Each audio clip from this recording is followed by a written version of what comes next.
The 3 times bodyweight deadlift. Is it reserved for genetic freaks or elite athletes? As someone who deadlifted over 3 times that bodyweight just a couple of months ago, I would disagree. Guys, my name's Liam. I've been training for over a decade. I've been powerlifting for coming around 3 years now. You may follow me on Instagram, possibly you've seen some of my short form content on YouTube, but as someone who doesn't have elite genetics and not the best leverages either, for context, I'm 5'7", my arm length is less than my height, cheers parents. But there are 3 things that I did really well leading up to my 3 times bodyweight deadlift, and that is following these 3 key things: technique, programming, and the mindset to achieve it. Having self-belief is a big one, guys. No matter where you are in your journey, if you are deadlifting currently 60 kilos and you're hoping to achieve 100 kilos, or you're at 3-plate deadlift and you want that 4-plate deadlift, or no matter where you are, I believe that you are capable of achieving it as long as you align those 3 things that I just mentioned. If you get any value out of today's video, guys, give it a like, subscribe, share it with your mates, and let's help get you a stronger deadlift. Guys, I forgot to mention in the introduction, the technique we'll be covering today is conventional deadlift, but don't worry, if you're a sumo lifter, the programming and mindset sections will still apply to you. Before you even touch the bar, your setup is everything. Walk up to the bar and place your feet roughly hip width apart, with the bar sitting over your midfoot, not touching your shins yet. About an inch away is ideal. Your stance should feel athletic, like you're about to jump. Toes can be slightly pointed outward, whatever feels natural for your hips. Typically, the narrower hips are, the more straight on your feet will be. Slightly wider hips, your toes will be slightly more outward pointing. Now, before you hinge down, this is the part that a lot of people skip. Your brace. Take a deep, big breath into your belly, not your chest, and create as much intra-abdominal pressure as possible. Think about expanding your stomach in every direction, front, sides, and back. Then lock in. Now, hinge at the hips and push them back slightly. This engages the posterior chain. Think of closing the car door with your backside. As you lower down, have a bend in your knee. Grip the bar just outside your legs. Double overhand if it's light enough, or mixed grip if you're going heavy. Your shins will come forward and make contact with the bar. That's exactly where you want to be. Keep your chest up and your spine neutral throughout. Squeeze the bar like you're trying to leave a handprint on it. This tension in your hand travels all the way up through your arms and into your back, so don't skip this. Before you pull, I want you to create a wedge. Think of pushing your hips down slightly, whilst keeping tension throughout the bar. You're not jerking the bar off the floor. That's what people call a rip and grip. You're taking the slack out first. A friend of mine mentioned this to me. It's the seesaw principle. Means as your hips drive down, your chest rises. It creates this opposing tension that loads the whole posterior chain perfectly before the bar breaks the floor. Here's the cue that transformed my deadlift. Stop thinking about pulling the bar up and start thinking about pushing the floor away from you. Same movement, completely different muscle engagement. I think it was Eddie Hall who said this just a few years ago. Think of it as a leg press, except you're holding the weight in front of you. That mental image alone can completely change how you engage your legs off the floor. And here's something that might surprise you. Despite everyone calling the deadlift a pulling exercise, it's actually about 50 to 60% pushing. You're driving the floor away from you as much as you are pulling the bar up. So next time someone tells you the deadlift is a pull exercise, you can politely disagree. As the bar passes your knees, drive your hips through and stand tall. Lock out at the top with your glutes squeezed, hips fully extended, shoulders back. Don't hyperextend. Just stand proud, then hinge back down to control and reset the rep if you're doing more than one. Now that we've covered the technique side of the conventional deadlift, let's jump into programming. When it comes to working towards the 3 times bodyweight deadlift, I need to be honest with you and transparent because I don't want to bore you. It's going to take time, guys. This is not going to happen in a 12-week program, but what you will see in a 12-week program is improvement in technique and improvement in strength expression, and then we repeat it. It is an endless cycle of rinse and repeat, rinse and repeat. Once we have a proven method that works, we just keep going. We don't change it.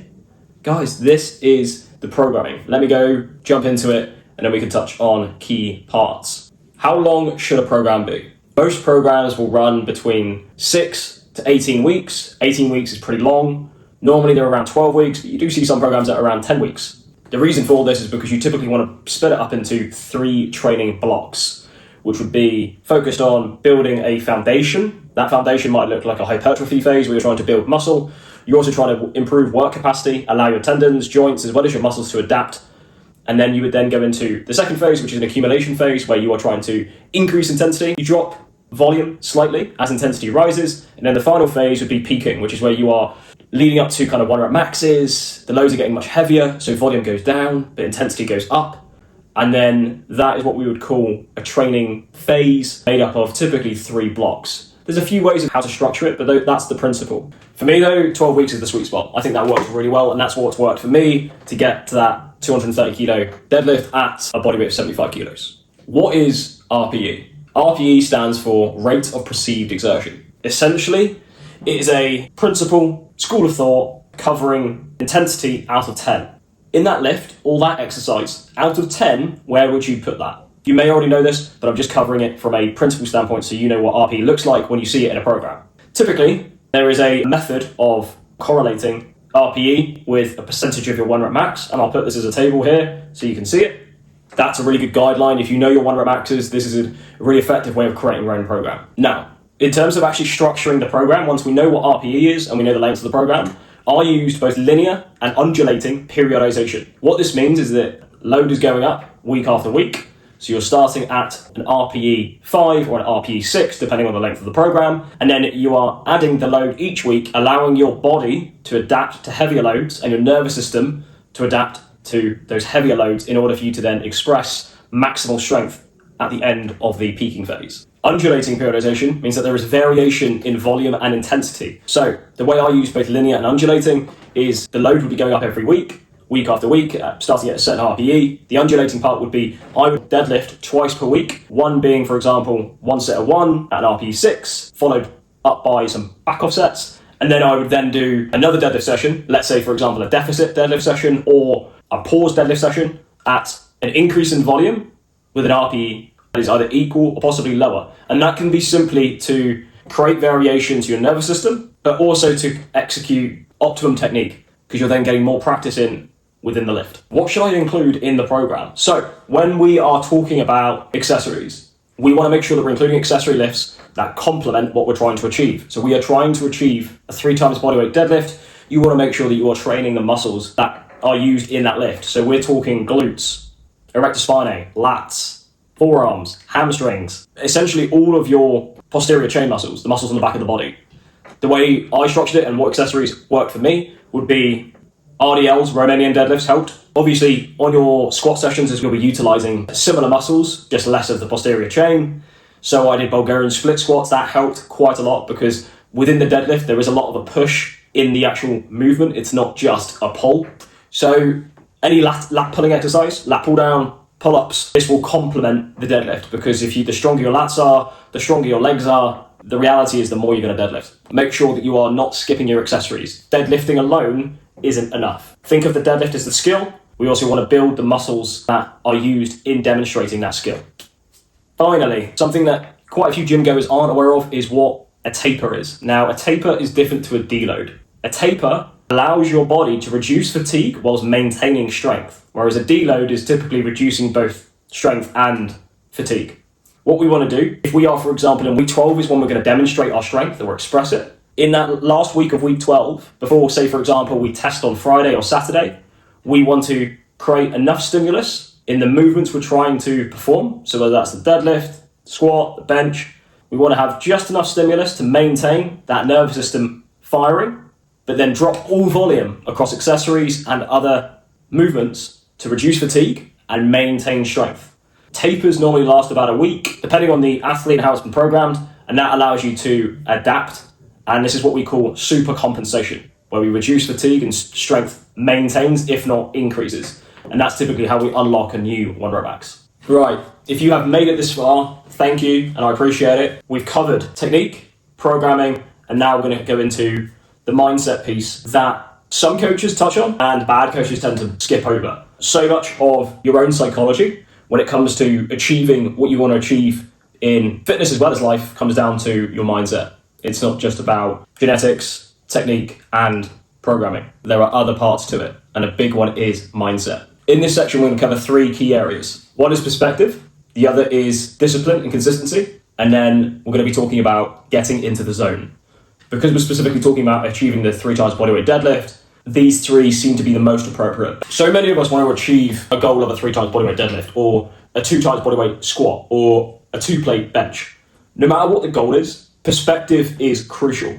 And you need to understand that this is going to take time. This video isn't going to give you all the answers to achieve this. It's more of just a guideline. Will hopefully set you up for success. When it comes to perspective, we need to think about the process being the goal, sticking to the process. That is the program and being in this for the long haul, long-term perspective.